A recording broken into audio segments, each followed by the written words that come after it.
To have a good harvest, one must plant good seeds and must also use the right kind of fertilizer. The carrots have grown large and firm. How good they will taste.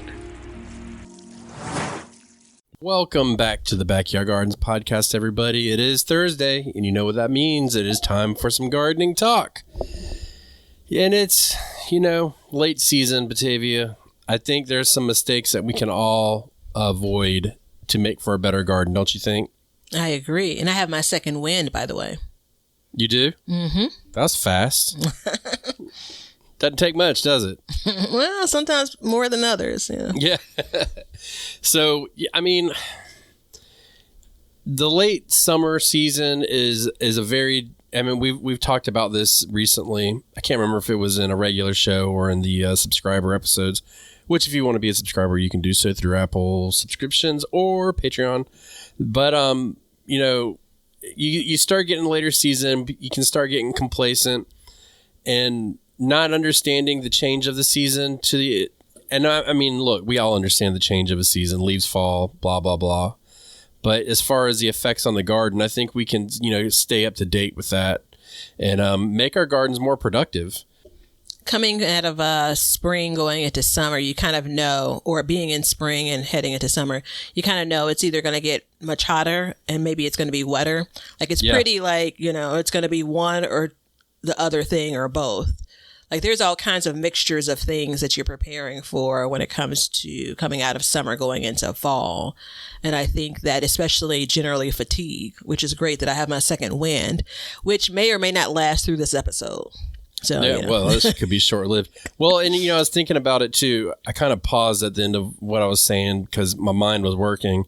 But September can be a very tricky month. As far as it can be hot, it can get cold, it can be storms. There can be a lot of things that occur. And this is when we really start our yo-yo season here. So it's one of those things that we need to stay on top of. Mm-hmm. And thinking about it is, what classifies as a gardening mistake, do you think? Is it similar to the weed is just something that you don't want growing in a space? So something that you don't want to have happen is a mistake? Maybe not exactly it. I don't know. I think it's something, obviously that would be a mistake. But I'm in my mind, I'm thinking that my garden, it wouldn't be as productive as I wanted it to be or as I had envisioned, I know that I start out every year thinking it's going to be a bang up, knockdown gardening year. And at some point during the year, it just doesn't turn out the way I want. I feel like every year is like that for me. Mm-hmm. Do you have that experience? Well, I don't know that I've walked away from a garden season saying everything went according to plan. I couldn't be happier. Yeah. Right. I just don't think that there's so many pieces. I don't think that that's possible. If you're gardening even 3 months, let alone 6 or 7 or 8, I just don't think that that's possible. And that's okay. I have a lot of tolerance and grace to give for that. I think a version that I look at this is if it's something kind of that I knew better about and I did it anyway, or I didn't do it and I knew that I should, I can look at that as a mistake, right? I have been talking for a month about planting, seeding or sowing carrot seeds, and I didn't do it. Yeah. That was a mistake. Not really, well, not a whole good explanation for it either. Yeah. And, there's also the mistake that's not out of your control. We just had that hurricane come by and we got 12 or 14 inches of rain. I don't know what the exact number was, but all my parsnip seeds rotted. Mm-hmm. So, it's is it a mistake? I don't know, but it didn't go to plan.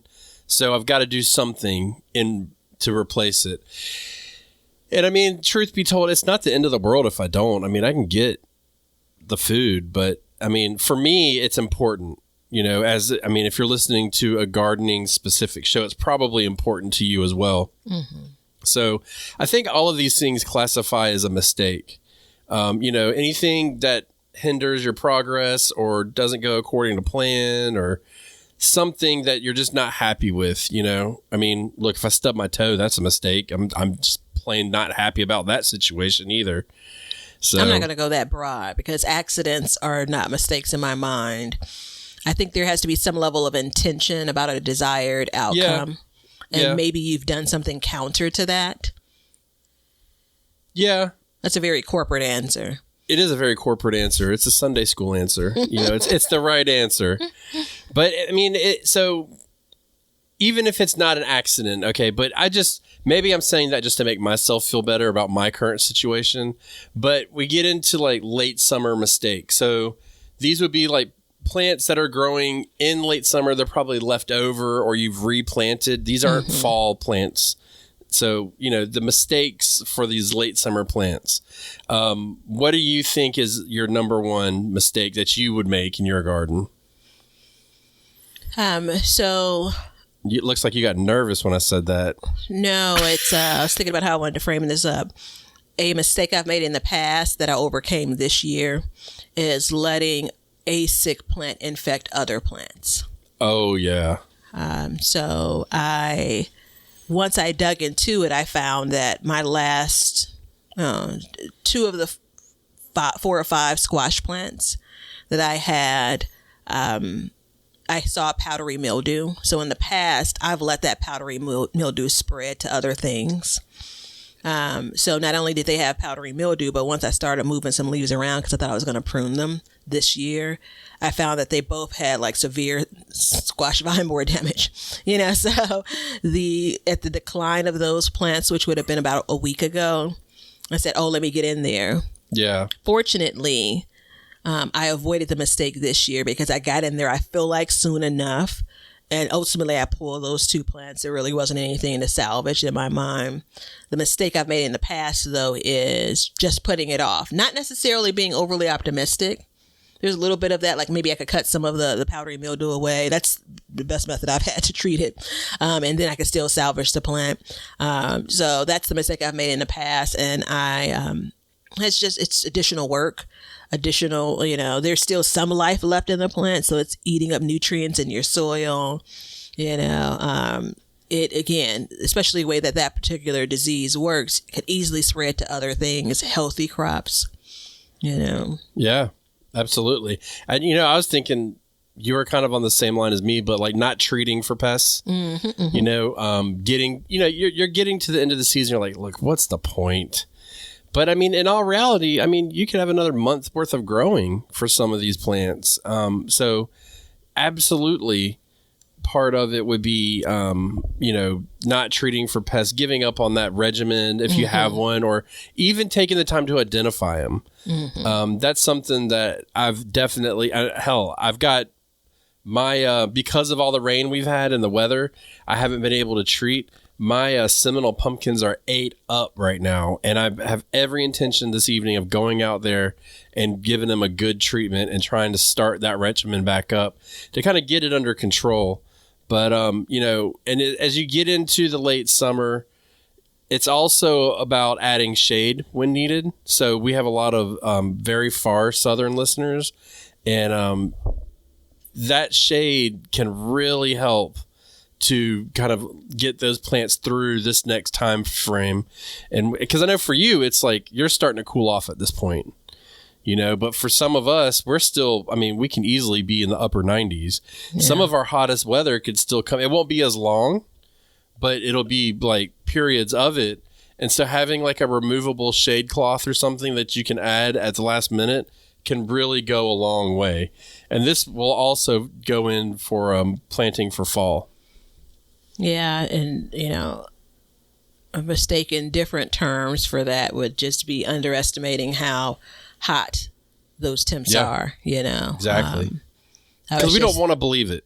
Yeah. I'm actually comfortable with, I'm a weird bird now, so I had on sweatpants and a full-on kind of like a faux cashmere sweater, so it looks kind of cashmere-like, but it's not cashmere, so it's a thicker sweater.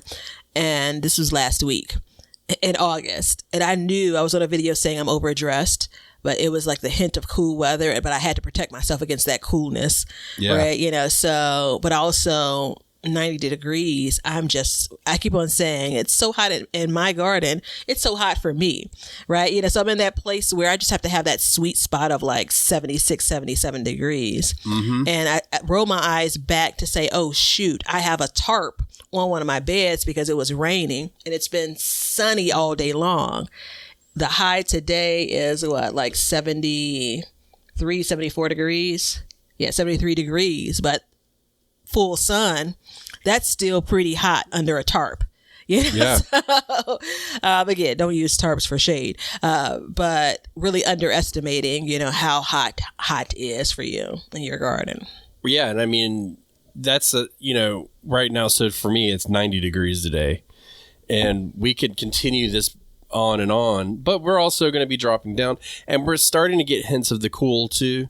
Here and there, we'll get a cooler night or something. When I say cooler, I mean it'll be 69, 72, something like that. But, once you start getting those cooler nights, let's say you're starting to get into the low 60s, that shade becomes really important because you get in the 60s at night, the 90s during the day, 90s, high 80s. Putting that shade up will help minimize that jump in temperature. So that can really help go a long way, especially as we start getting into heat-sensitive plants and stuff like that. And then being able to pull it back at night, maybe for a day or two and then put it back, that's really important.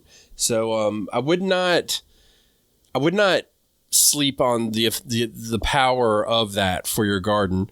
The time for pure shade is, for a summer plant is really, when I say pure shade, I mean like in, shading like in the middle of the day, not all the time shade, has really passed for right now, and probably until next year, but it's still something that needs to be at top of mind.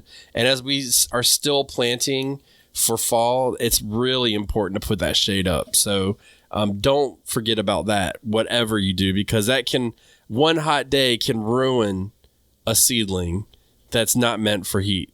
But one hot day of shade on top can really help a seedling thrive. Yeah, I felt like that was going to come out clever, and it didn't. I kind of saw it on your face, but it's true. You saw me thinking that? It's still solid, Yeah. A good example is spinach. For me in Chicago, this is when you're listening to this as a kind of new episode, this is a good time to plant out spinach. And I know that there's still places that are far too warm for that. I'm not going to add shade to my plantings. That's not my plan. But there's some areas that something like spinach, which again is probably one of the more sensitive crops when it comes to heat. It could save your harvest if you want to get it planted out there. Absolutely. I guess I should say direct sowed in most cases. I know some folks do transplant some of that stuff, but that can make a difference, keeping that area just a little bit cooler. I was in a garden center because that's what I do, especially when I have this lull that I'm in for this time of year. And it's so funny because it was you in my head, right? So I walked, it was one of the big box home improvement stores. So I walked from inside of the store from outside to inside of the store to the kind of indoor, outdoorish part of the garden center. So technically it's outdoors and they have shade up. And I said, oh, shoot, look at how much cooler this space is right under this shade. And then you walk, 20 feet over to where, they have most times they'll have the dirt against the far end of the buildings. Yeah. At least that's how they are here. And that's kind of exposed to all of the elements. And I'm like, another temperature shift. And it was like quite literally the first time I could feel what we talk about when it comes to shade. Yeah. And those, I always just kind of ignore it because it's that moment of like all these shade plants. I really don't have any room for like, flowers that, prefer shady areas. So I'm zipping through that area all the time. But for whatever reason, I was moving a bit slower that day. And I'm like, there it is. And you were thinking to yourself, I need to get back under that shade.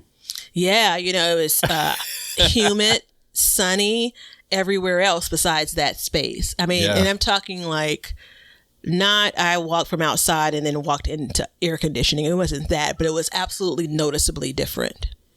Yeah. I mean, it's not going to change the way, be like, oh, I need to put a jacket on. Well, not this time of year, but it absolutely does make a difference. So I would really recommend people still have that on their radar. And I mean, you brought up spinach, and honestly, like for me this time of year, shade can mean germinating or not germinating. End of story.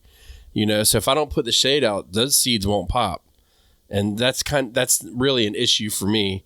So it's another tool in your toolbox, and it's something that you really want to try to avoid, because the other thing we have to think about too is as we get a little bit more into September, it starts to cool. We need to start adjusting our watering too. Mm-hmm. So you may not need to water as much as you have previously. I usually water every 3 days now, I believe. And I just, because I'm watering infrequently, if it rains, I don't even adjust. I just let it be extra water. But I'll go to every 4 days to every 5 days. I'll start dwindling down how much I'm watering, because the less heat you have, and you're probably going to get more rain as the seasons change, then the less evaporation you have, that soil will stay longer, and it won't use it up. So adjust your watering, because last thing we want to do is rot our roots, especially if you're doing container gardening. Agreed. And there's also still room for disease to set in. Think about if you're in that mixture of what you do for watering, rains, and even slightly cooler temps. So those plant leaves may not have the best opportunity to dry off before night sets. Yeah. And those temperatures for us, I mean, these temps are dropping by 10 degrees from the high to the low. And, that next morning, is that dew on the plants, or is that still water from yesterday? Yeah, exactly. So, and I mean, you definitely don't want it to be sitting there wet all the time, because now you're going all the way back and inviting disease, and you're going to have to start pulling plants. Mm-hmm. And disease can be a really big problem this time of year, too, for that exact reason. It could be a major issue. Agreed. So, what's the next one? So, not adjusting watering. It's pretty self-explanatory. Not planting for fall. So, you may think like, oh, well, my time's up. It's absolutely not. You can be direct sowing for fall. We've talked a lot about starting seeds, inside, outside, whatever, to transplant. Now we're specifically talking about like, hey, it's time to start direct sowing certain seeds, because you're running out of time real quick to get things nice and comfortable for the frost. Yeah, I went to, this is like mid-August. I did my rounds. They're probably about maybe a half a dozen or so. Let's make it even. Places that I shop at for flowers, for veggie starts. And the flowers, at maybe 4 out of 6 of them, were pretty crappy. Basically they're just getting the mums in the Midwest. There's some sunflowers maybe, and the corn stalks, they haven't come in yet, but we're very close to seeing nothing but Halloween stuff in the stores. Veggie starts, ornamental stuff. So at this point, for me in my area, whatever I'm going to grow, it's going to be from the little starts that I have, or it's going to be direct sowed. Yeah. Right? Like I don't have options from go out and shop. I know some of y'all do.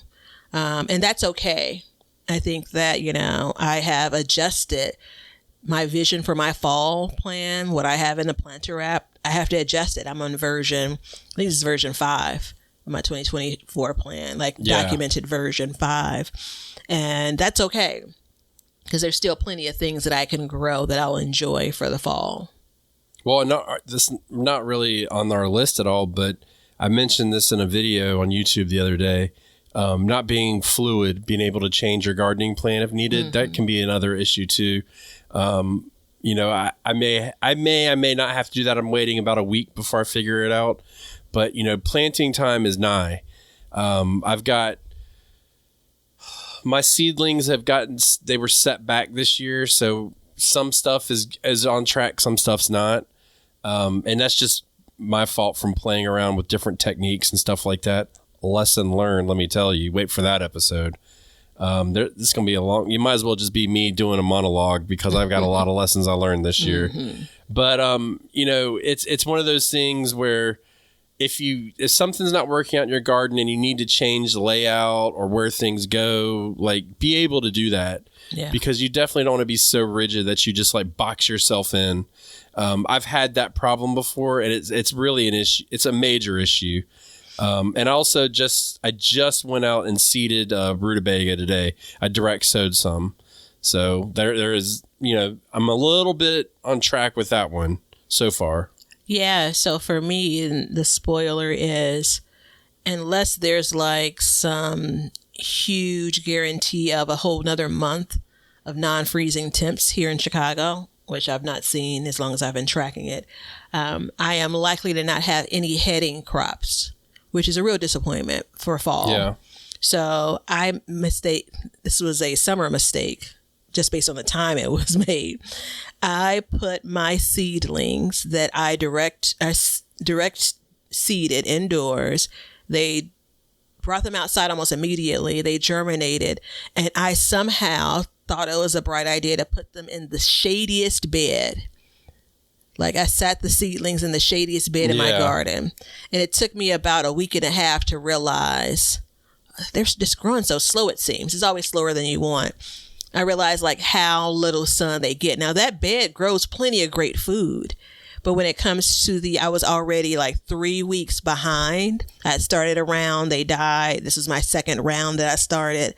And I'm like, these things are never going to size up. Like I would need full seedlings, 3 or 4 true leaves to be planting them right now. And even when I plant them, I know that they're going to grow faster than they would in their little seedling cup. It's just, it's not going to be enough time. I'm pretty confident of. And I could just say, all right, toss it. Like, don't worry about it at all. Yeah. Or I can plant some things that are super quick growing. And by plant, I mean, direct sow. There's some things that are super quick growing that I will still enjoy. Right. Yeah. And I mean, that's where I sit too. I'm looking at seedlings now.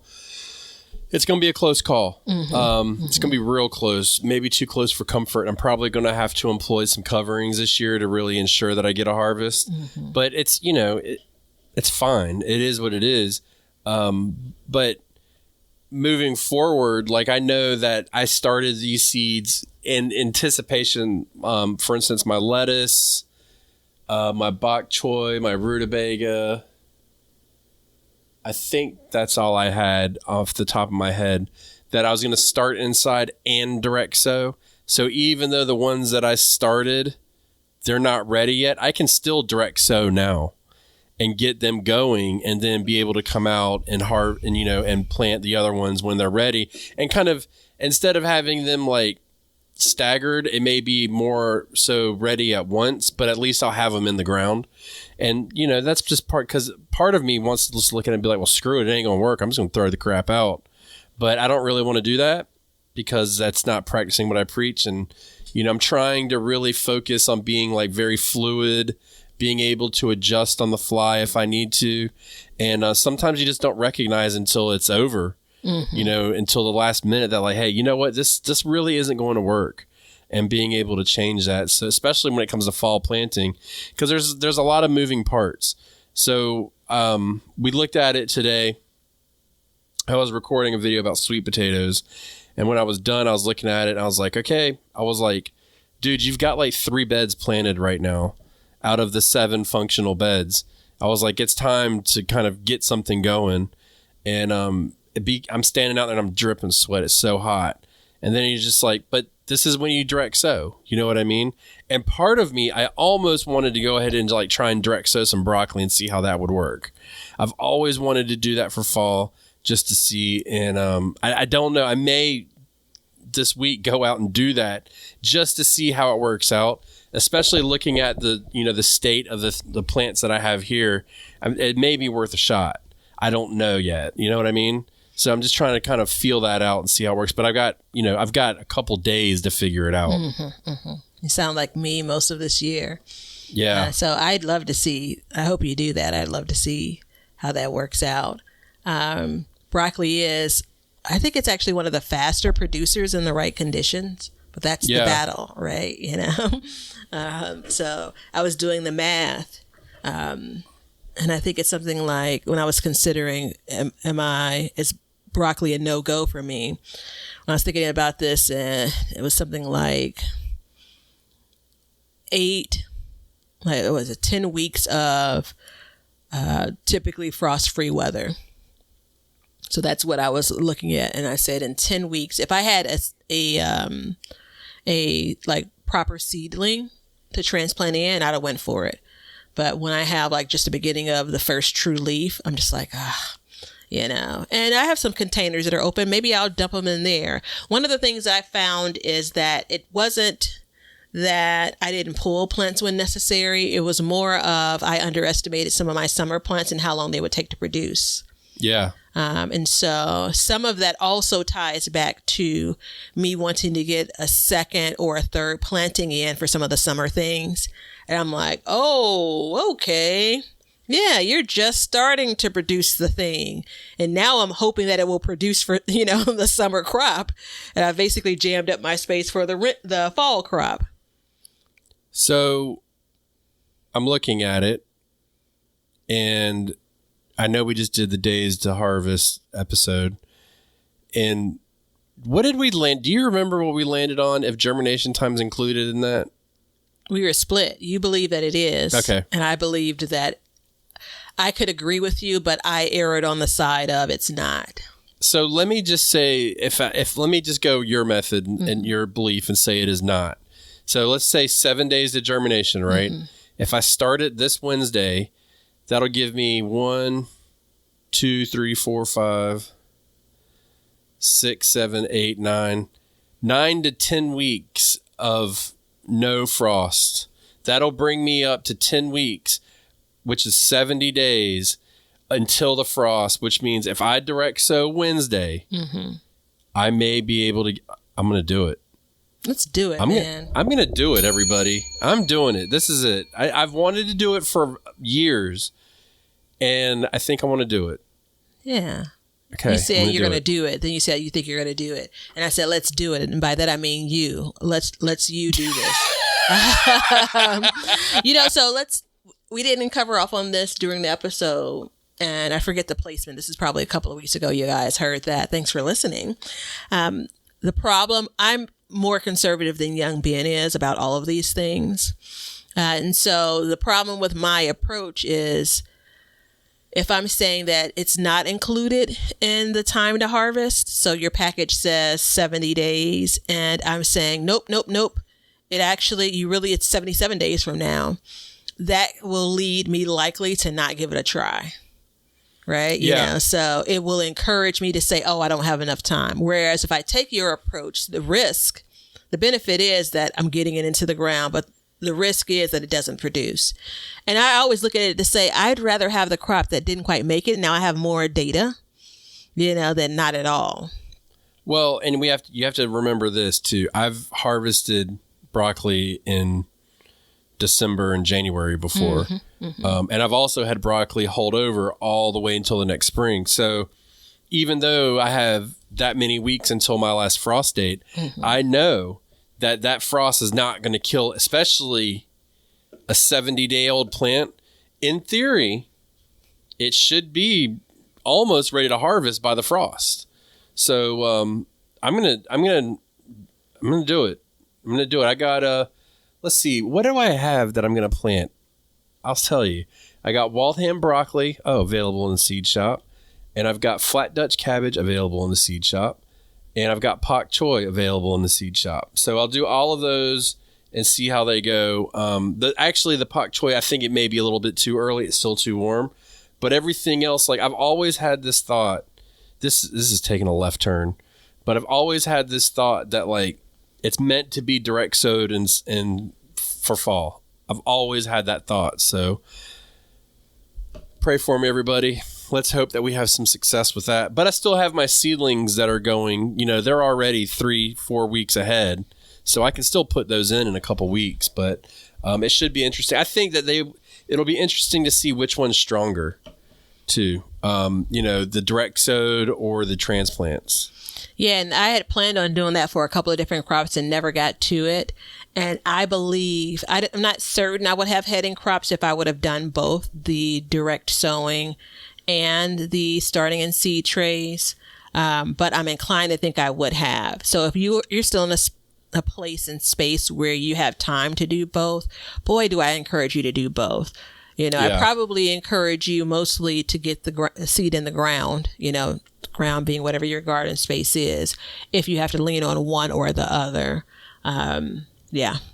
Wednesday is the day. This Wednesday, I'm going to do it. So yeah, it's my calendar to check with you. Yeah. If you're on, if you go to YouTube, you'll see it way before this episode comes out, but you'll see the conception of it. You'll hear the conception of it here, and it'll be backwards. Let's just put it that way. But not planting for fall clearly is a mistake because now we're taking it to a new level. But along with not planting for fall is not fertilizing for fall. And that even goes for this time of year. I mean, I just sat here and told you that I have 70 days until my last frost date. So what does that look like? 70 days in a garden. 70 days looks like another round of squash, another round of zucchini, could possibly put in potatoes. All of my fall plants can go in. They all need to be fed.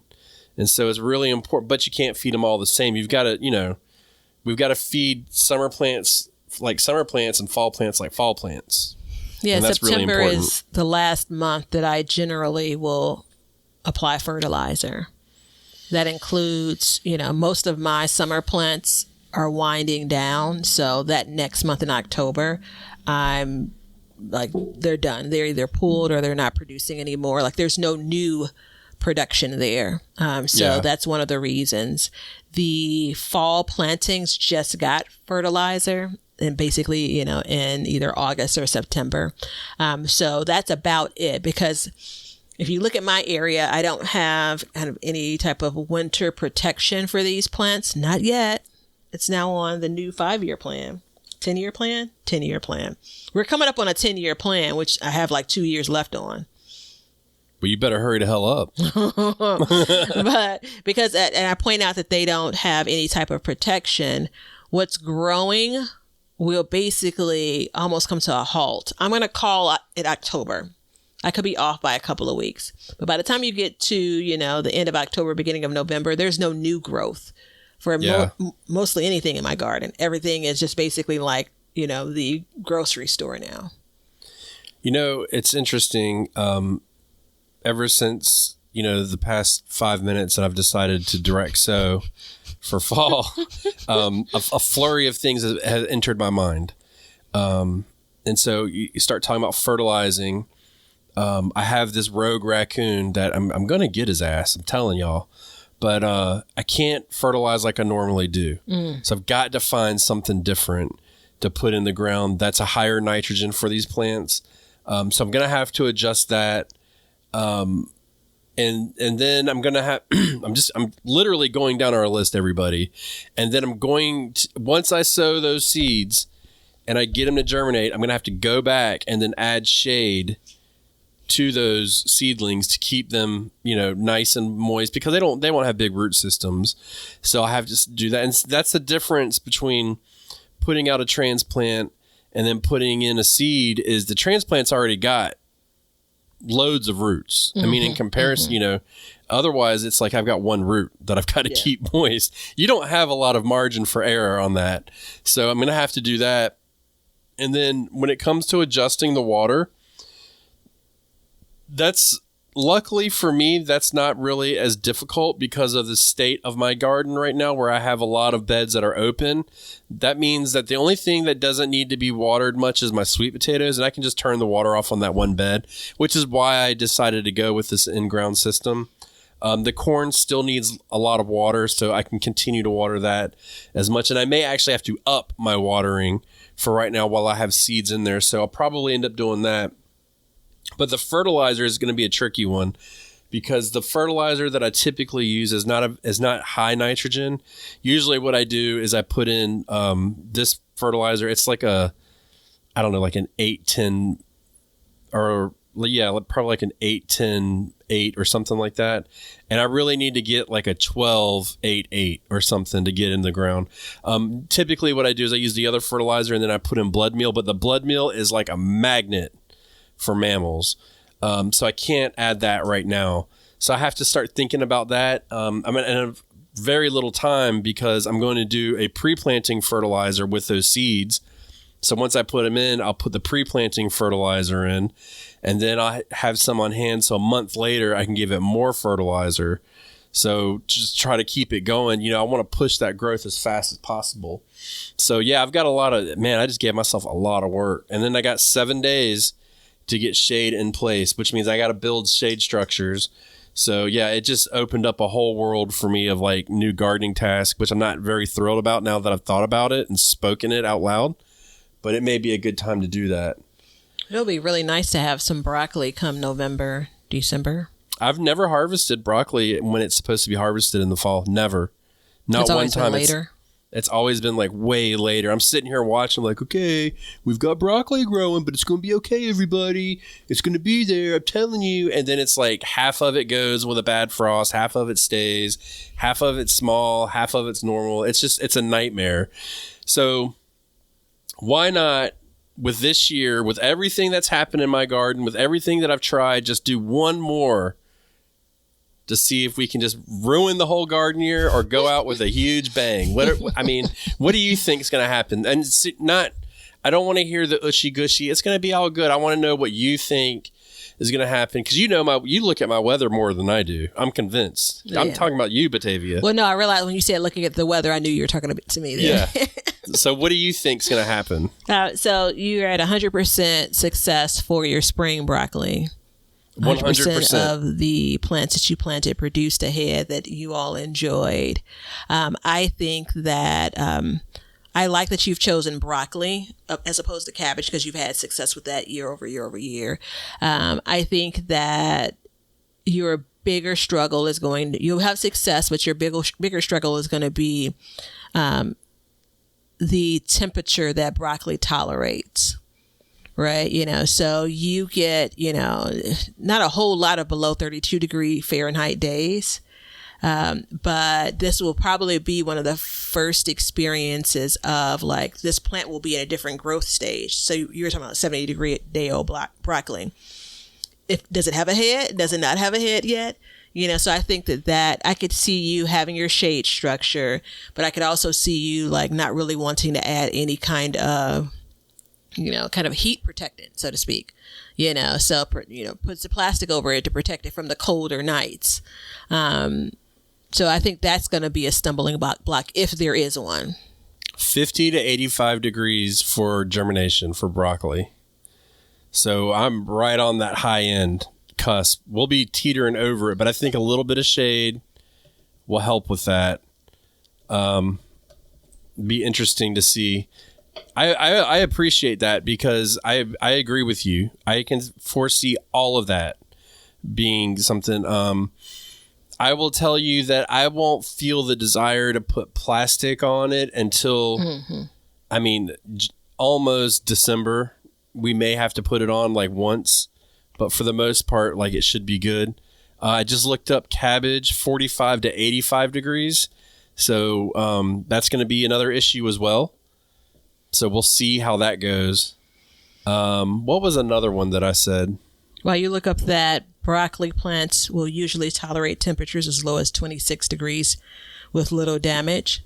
And I think we talked about like kind of the long season plants and, temperatures and all a couple of episodes back, probably a number of episodes back. But words like usually and tolerate, little damage, like that's all important when it comes to those kind of, clues. Tolerate doesn't mean like. No. Well, it definitely doesn't mean like.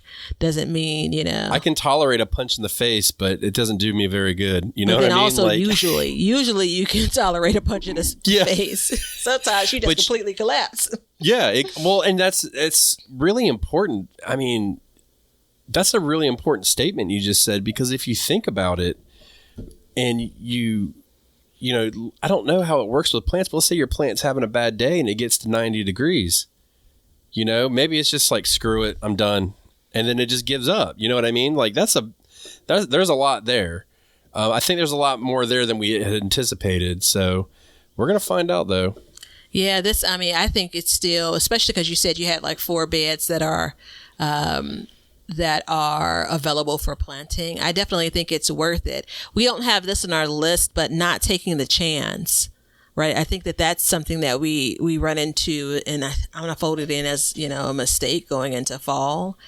I'm glad I got these new glasses with what you just sent me. Oh, I'm sorry. You absolutely run into the, better luck next year, like don't pack up your tent yet, guys and gals, and this, I think for me, at least the way that I manage things, this is the way I justify some things.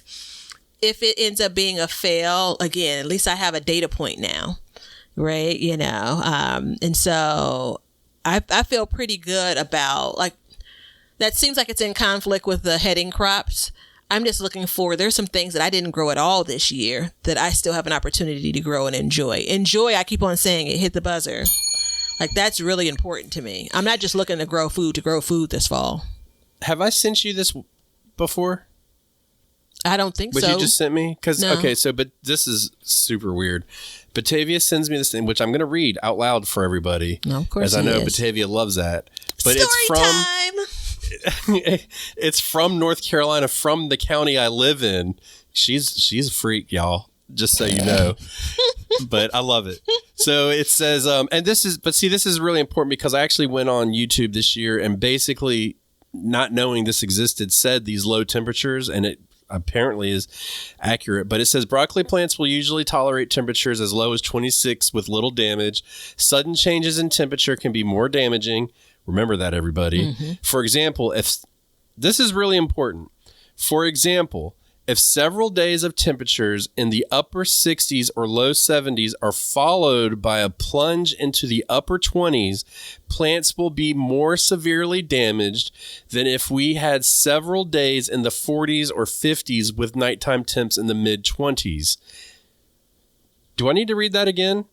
You don't, because but I got teary-eyed when I read that. That hits hard. So whenever I come on here and everybody's always joking, it's a heartbreak zone. I'm telling y'all, I'm trying not to cuss, but it's so damaging to the plant. It's so difficult.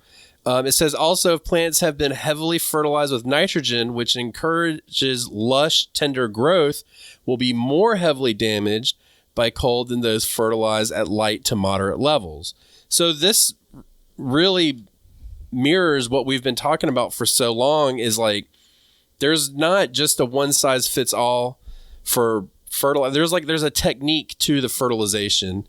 I can smell an episode brewing that Batavia hates. So it's really important that you know what you're putting into your ground, and you're not just pushing growth when they're the most vulnerable. So this really hits right now. I'm glad that I saw this because, one, it just kind of reinforces what I already thought. But 2, it also really helps me to understand that, like, when those temperatures are fluctuating highly, that we really need to be careful. And it just goes back to what we said in the beginning, like, remove that shade, add that shade, because you could get those days in the 60s or 70s and 20s at night. But if you put that shade on there, now you can keep it at 50s, because in the fall, you can keep it even cooler. So it can be 50s to 20s, and it just says here, with several days in the 40s or 50s, night times in the 20s are not as bad.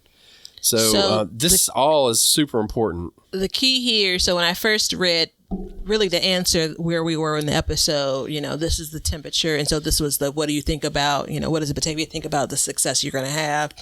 That answered the mail. But the next sentence, I literally read that and thought heartbreak zone. And then the example of 60s to 70s, which you probably are going to dip to like get to the 30s more so than you would the upper 20s coming from 60s or 70s. Yes. But it's along the same realm. And the reason why, I'll be honest, I saw it was an extension service. And so I deemed it valid. I didn't, until I put the link into the chat, I didn't realize it was North Carolina. So it's just a coincidence. But they speak of this in the way that you and I talk. Right. You know, so it's not often that people are giving, you know, especially on these official sites, like examples like that. Like that makes it real. Saying sudden temperature changes, that's still kind of general. Like, very you know, general and unhelpful. Yeah. Like 70 degrees dropping down to 55. That's a temperature change to our bodies oftentimes. It's like, oh, in Chicago, we have a thing like you leave with a winter coat just in case. You don't know what the weather's going to be like. It could be 70 degrees later that day. But shoot, it was 40 when you left the house. That's different. But no, they're telling you a 40 to 50 degree swing can be more damaging than something that, you know, started off in the 50s and dropped down to the same low. Like that's critical. Now, and I will tell you this, when it comes down to the wire, it says 60s, low 70s. Here, it'll be 70s to 80s. And then down into the 30s, which is, again, that's a 50-degree change. So it's funny.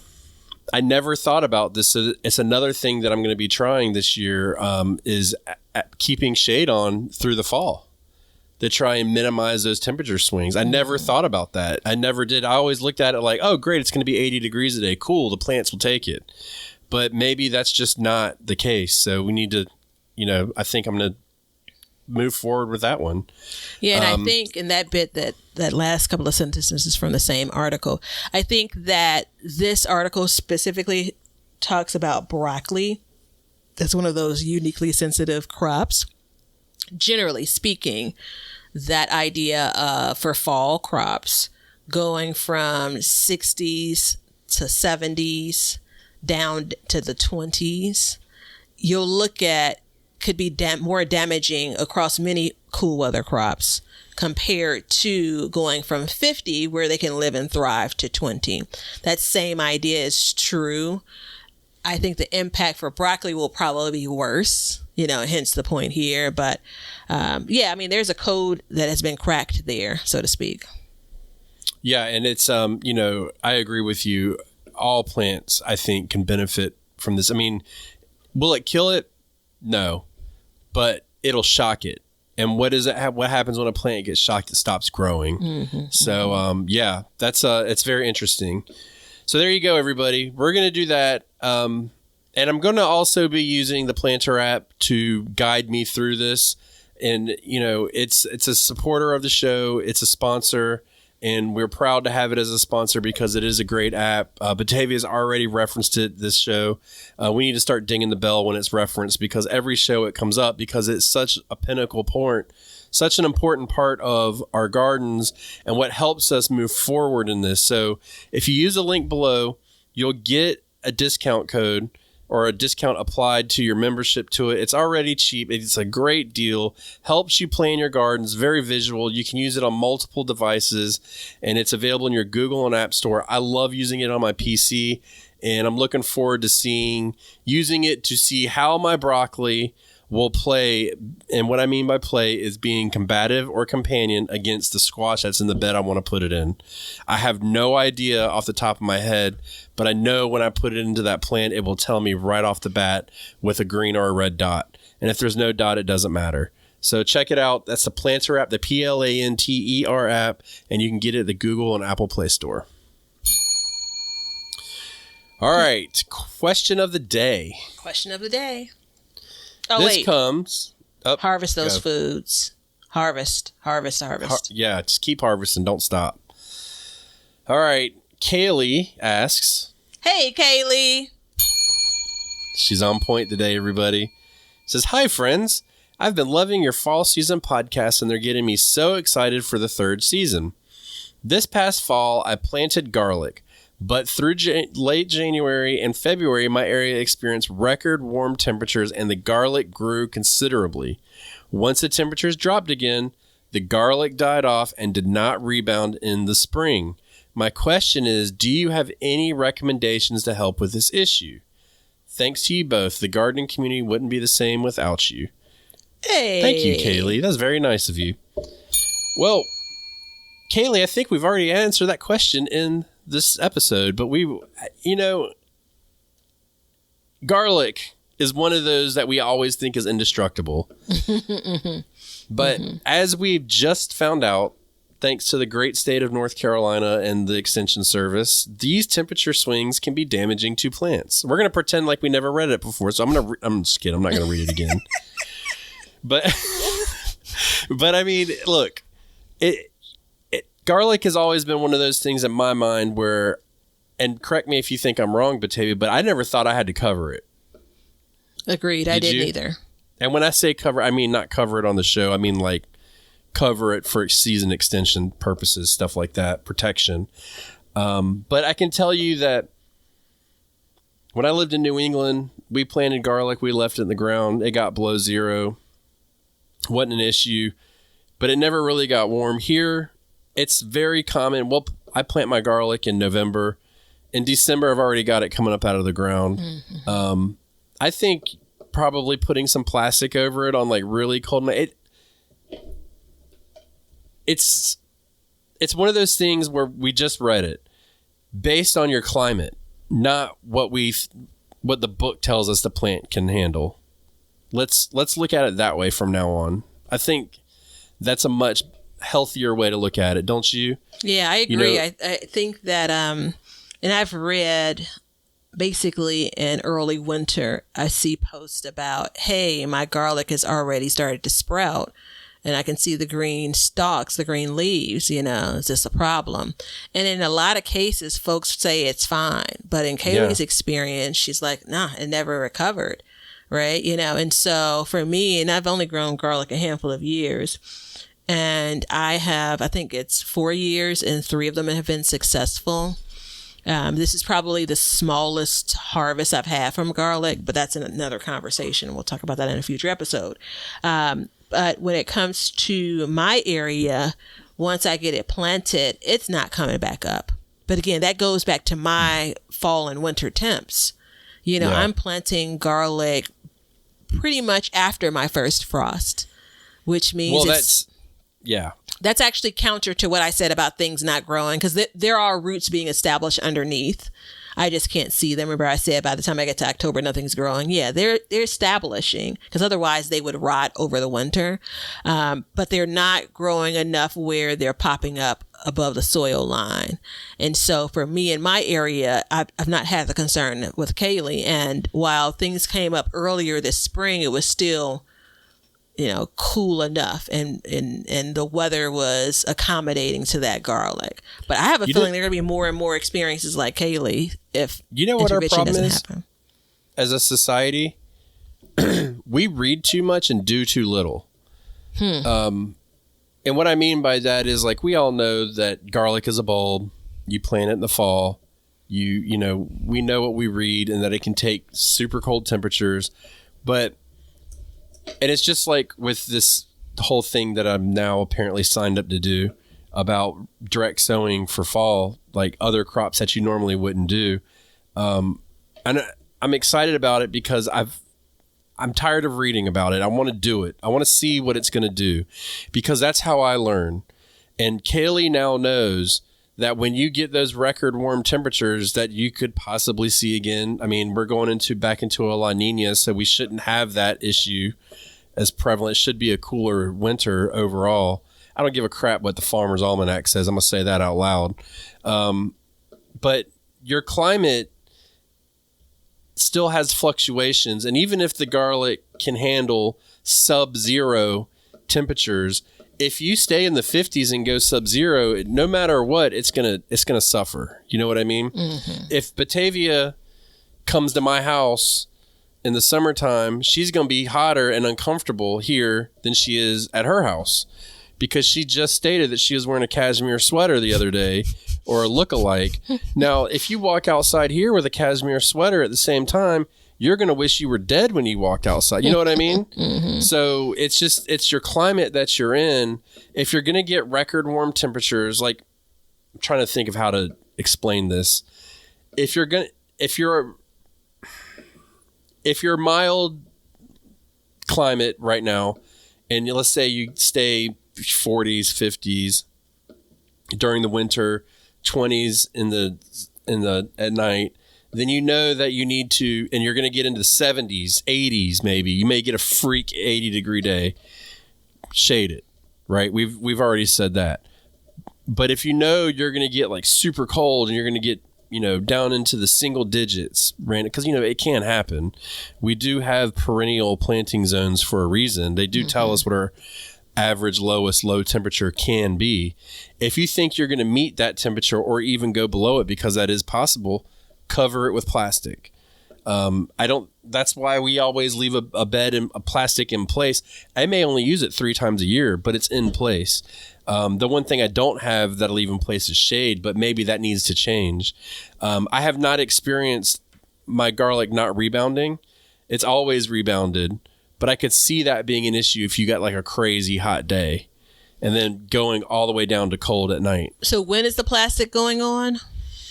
If it's going to get really cold. Okay. At night. Like you're going to get, after every it's year, sprouted? I would say no matter what, personally, if it's colder than normal for you and you're worried about it, go for it. You know what I mean? Because when I was listening to read Kaylee's comment, I thought basically it came up prematurely. And then that next bout of cold knocked it back. And then it never kind of, in the natural progression of things, recovered. Well, and the other thing too is plant later. We typically, I think you said it earlier, you plant after your first frost. Yeah. I plant after my first frost. The ground is still workable. Yeah. The ground is still easily workable. It's probably mildly warm outside when I do it. And for me, again, climate, for me, mildly warm it might be 65 degrees. And it's usually late in the afternoon and I'll go out and plant it. But I usually try and plant it later in the season. When most people are like, the garden's done, that's when I go out and I plant my garlic at that point. So, and that will help minimize the premature, I just went teenager on myself, the premature growth on that. So you won't, it won't cause it to shoot up those green stalks. But if they do, just mulch it too. Mulching will protect it too. Especially from like frost heaving and stuff like that. Yeah, the first year that I didn't have garlic grow at all after I had planted it. I didn't mulch those beds at all. So I planted the garlic bulbs or, the cloves. I don't know, maybe, November or something. Didn't put any cover whatsoever over the beds, and they did not do much of anything that next spring. I can't remember if it rotted or if they just didn't sprout. But I remember digging up some of the garlic cloves, which were intact. So most of them must have not rotted. But either way, I attribute it to one of two things: a bad run of garlic, or, again, I didn't provide it the proper insulation. Yeah. Yeah, and see, for me, I've got to pre-chill my garlic. That makes a big difference. So I put it in the refrigerator in September, and I won't pull it out until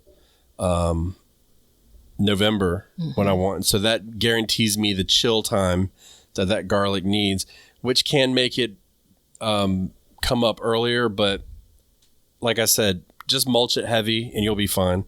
I usually mulch it heavy, and then to top it off, I don't even water it through the winter, really.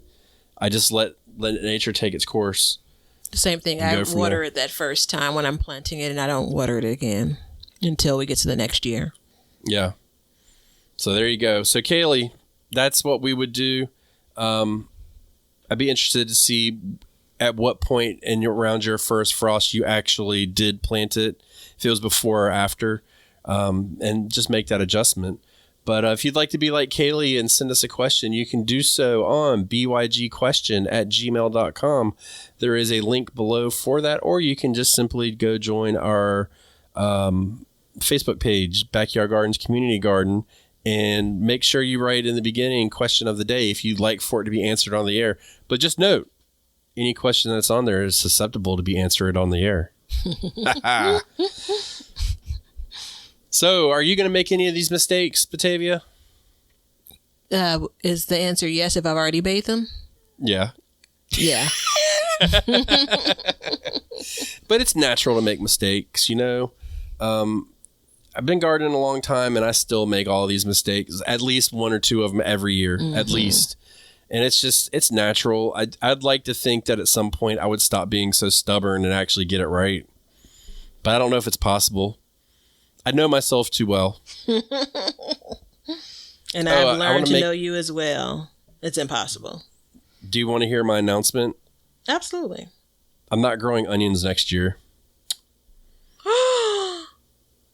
And on that note, everybody, remember, check out all of our links, buy some seeds from us. We would love to have them. Have you grow some of our seeds, become a patron, subscriber, all that good stuff. Get yourself the planner app. And remember, we're going to learn to grow and grow for change. See ya. Now you know why people feel like celebrating at harvest time. All over the world, people have feasting and good times when the crops have been gathered in. Well, we hope you enjoyed the show, and thank you so much for listening. If you'd like to support the show, you can do so by checking out our seed shop below. We have all kinds of seeds available for you, and we're going to be adding new seeds shortly, so check that out.